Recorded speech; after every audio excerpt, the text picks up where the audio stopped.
Si Liberty Sandoval ho. Nasa loob po siya ng restroom. Pwede ko ba siya makausap?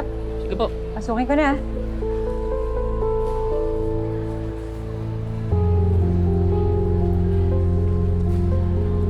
I don't care what it takes.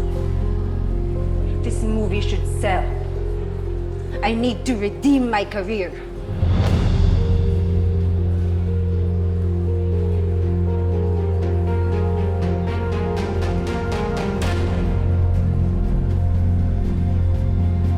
Sergeant Enriquez.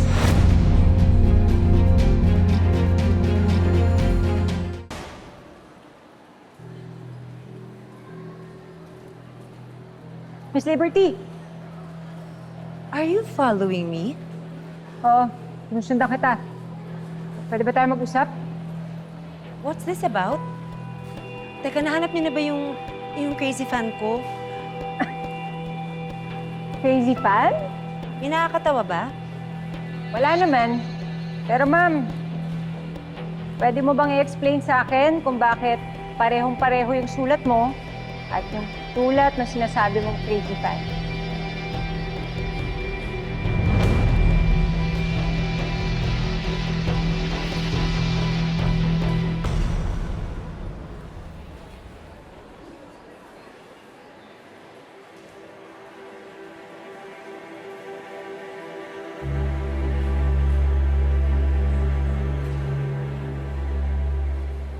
Ate Alma, Ay, nasaan si Liberty? nandun siya sa banyo, umiiyak. Hindi niya nga napigilan yung sarili niya, na-announce niya na may death threat sa kanya. Sundan mo naman siya sa banyo. Sige na, kawawa naman, iyak ng iyak. Sige na. Sige.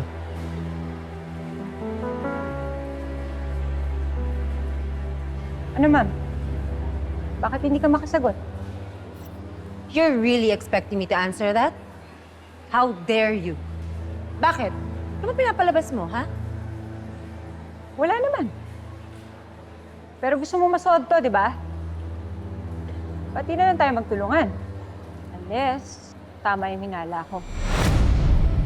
Miss Liberty, tapatan nga tayo. Ginawa mo lang ba yung mga death threats mo so this movie could sell at para ma-redeem mo yung career mo? Alam mo, no wonder di kayo nagkatuluyan ni Anton. You're crazy. Ako? Baliw? Hindi ba mas baliw yung sumusulat ng sarili niyang death threats tapos magsusumbong sa mga pulis?